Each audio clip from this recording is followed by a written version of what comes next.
Hello everyone! Sa oras na ito ay atin pong pag-uusapan ang punong kahoy na ito. Tawag sa amin sa tribong Tiduray, nunok. Pag sa mga Bisaya naman, kadalasan ang marinig mo, balete. Hindi ko na alam sa ibang mga tribo kung ano ang kanilang mga tawag. Alam nyo ba na sa kahoy na ito, madalas may iba't ibang paniniwala tayo, lalong-lalo na sa mga Pilipino. Saan ka man pupuntang mga salinlahi, ano man ang tribo o lingwahe ang iyong pupuntahan, madalas na mayroon silang paniniwala sa ganitong klase ng puno. At saka marami rin sa atin na kapag dadaan ka sa ganitong klase ng puno, madalas maririnig mo ang karamihan na nagsasabi na tabi-tabi po.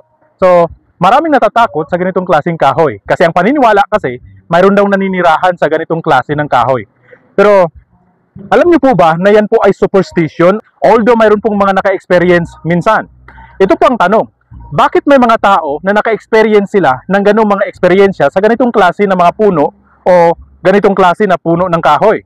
May mga experience sila na kung saan ay may nakita sila, may naramdaman sila, at ang iba naman ay nagkakasakit kapag naglaro sila o may ginagawa sila dito sa ganitong uri ng mga kahoy. Alam niyo po ba sa Biblia, ayon sa Revelation chapter 4 verse 11, Thou art worthy, O Lord, to receive glory and honor and power. For thou hast created all things, and for thy pleasure they are and were created.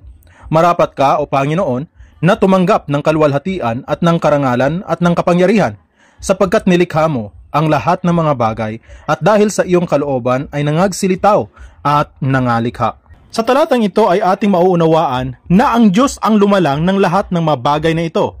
Sa madaling salita, pag-aari niya ang lahat ng bagay sa daigdig. Hindi po ito pag-aari ng dyablo o anumang masasamang espiritu, kundi ito ay pag-aari ng Diyos. Kaya kung mayroon man tayong dapat na parangalan sa mga bagay na nakikita natin, lalong-lalo na sa ganitong mga bagay, hindi ang mga masasamang espiritu o mga tinuturing nating engkanto, kundi ang Diyos, siya ang ating parangalan. Minsan, makikita natin sa mga balete o sa mga ganitong klase ng mga puno na marami ang naglalagay ng mga coins o kung ano-ano pang mga ino-offer nila sa mga masamang espiritu o mga tinatawag nilang engkanto.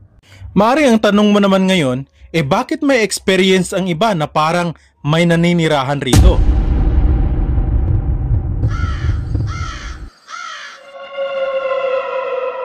alam niyo po ba na ang dyablo ay pinag-aaralan niya yung ating mga paniniwala? Hindi po ibig sabihin na pag-aari niya ito. Ang totoo, dahil naniniwala ang marami na naninirahan ang mga masamang espiritu dito, yun ang dahilan kung bakit mayroon silang mga nararamdamang kakaiba. Sinasakyan ng dyablo ang mga maling paniniwala ng tao.